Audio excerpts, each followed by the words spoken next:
یہ بات ہو نہیں سکتی کہ انسان کی زندگی میں مشکل نہ ہو۔ جب انسان کو پیدا کیا گیا تھا، اس کا خمیر گویا گیا تھا، تو 39 دن تک اس کے خمیر پر مٹی جو گوندی گئی تھی انسان بنانے کے لیے، اس پر 39 دن دکھوں کی بارش ہوئی تھی اور ایک دن خوشیوں کا می برسا تھا۔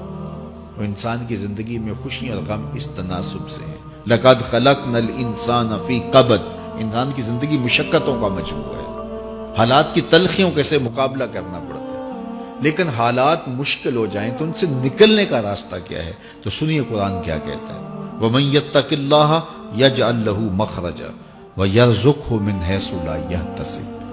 جو اللہ سے ڈرنے لگ جاتا ہے، تقوی اختیار کر لیتا ہے، تو پھر اللہ تعالیٰ جل شانہ اس کے لیے مخرج پیدا کر دیتا ہے، یعنی اس مصیبت سے نکلنے کے اللہ راستے دیتا ہے۔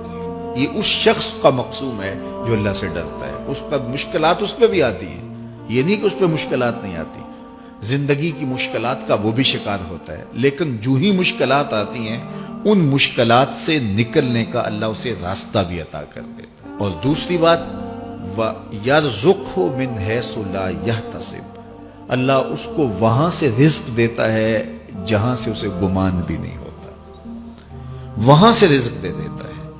بندہ تو یہ کہتا نا کہ مجھے یہاں سے ملے گا، یہاں سے، ایک بندے کی منصوبہ بندی ہے، لیکن جو اللہ سے ڈرنے والا ہوگا اللہ اس کو وہاں سے رزق دے گا جہاں اسے گمان بھی نہیں ہوگا، خیال بھی نہیں ہوگا کہ یہ راستہ بھی حصول رزق کا ہو سکتا ہے۔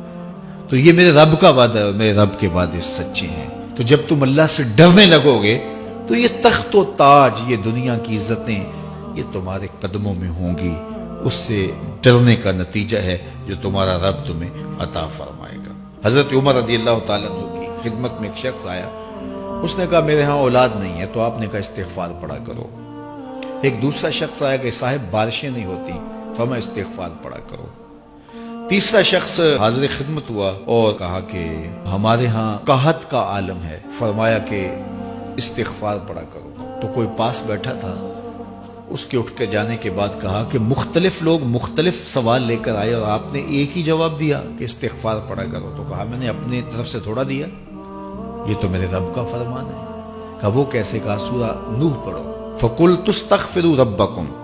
حضرت نوح علیہ السلام نے اپنی قوم سے کہا کہ اپنے رب کے حضور استغفار کیا کرو، اِنَّهُ كَانَ غَفَّارًا۔ اس کا نتیجہ کیا ہے؟ جب تم استغفار کرو گے تو وہ تمہارے گناہ بخش دے گا۔ ایک تو فائدہ اس کا یہ ہوگا، وَيُرْسِلِ السَّمَاءَ عَلَيْكُمْ مِدْرَارًا، آسمان سے موسلا دار بارشیں بھی برسیں گی، وَيُمْدِدْكُمْ بِأَمْوَالٍ وَبَنِينَ، اور اللہ تمہیں استغفار کی برکت سے مالا مال بھی کر دے گا، وَبَنِينَ، اور تمہیں بیٹے بھی عطا کرے گا، وَيَجْعَلْ لَكُمْ جَنَّاتٍ وَيَجْعَلْ لَكُمْ أَنْهَارًا، تمہیں باغ بھی عطا کرے گا اور تمہیں چلتی ہوئی نہریں بھی عطا فرمائے گا۔